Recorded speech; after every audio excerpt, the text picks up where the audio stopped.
আমি এখন ঢাকার পঙ্গু হাসপাতালে। পঙ্গু হাসপাতালের সামনের দৃশ্য এটা।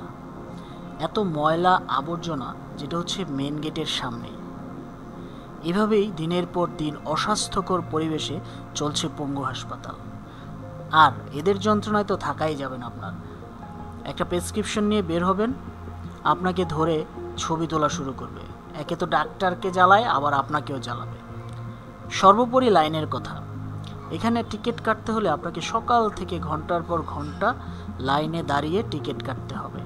আর যদি 2 নম্বর পথ অবলম্বন করেন তাহলে আজকে আমি বাংলাদেশ বেতু, আমার পিছনে হচ্ছে বাংলাদেশ, এটা হচ্ছে বাংলাদেশ বেতু, যেখান থেকে এই স্বাধীনতার ঘোষণাটা আসছিল।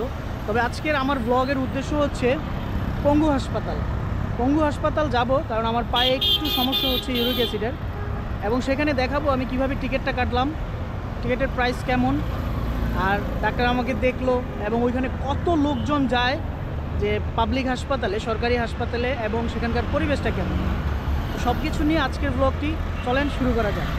টিকিট পান নাই? হাতে কি কেটে ফেলছে নাকি?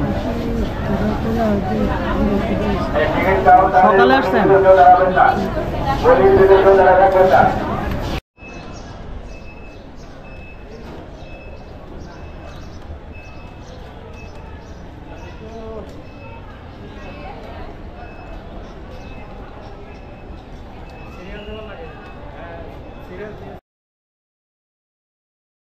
এই জায়গাটা অনেক নোংরা, ময়লা আবর্জনা, বড় বড় মশা তৈরি হয়ে গেছে।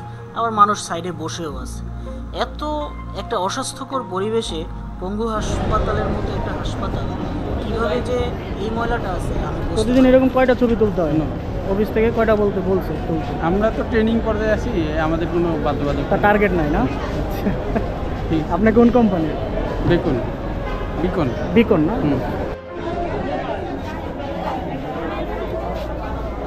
ঘন্টার পর ঘন্টা আপনাকে একটা লাইনে এখানে দাঁড়াইতে হবে। কারণ কি, লাইন ছাড়া আপনি এখানে টিকিট কাটতে পারবেন না।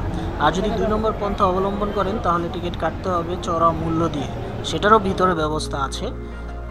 তো এই যে দেখছেন লাইনটা, অনেক বড় কিন্তু লাইন, বিশাল লাইন নিয়ে আপনাকে মোটামুটি টিকিট সংগ্রহ করলাম অনেক কষ্টের বিনিময়ে। তারপর ডাক্তার দেখালাম। এই যে লাইন দেখেন, কত মানুষ, মহিলারা এখনও দাঁড়িয়ে আছে টিকিটের জন্য। অনেকে টিকিটের জন্য একবারে সকাল থেকে ওয়েট করতেছে। তো আমি ডাক্তার দেখিয়ে বাসায় চলে যাচ্ছি। আবার নিচে অনেক মানুষ বসে আছে, আপনাদের জন্য সেটাও একটু দেখালাম। দেখেন সিট পাচ্ছে না। আর এটা হচ্ছে ডাক্তারের রুমের অবস্থা, কত মানুষ। সরকারি হাসপাতাল গেলে আসলে একটা ভোগান্তি, ডিসিপ্লিন নাই। তো সবাই ভালো থাকবেন, সুস্থ থাকবেন। আজকের ব্লগটি এখানে শেষ করছি। নতুন কোনো ব্লগে দেখা হবে। আল্লাহ হাফেজ।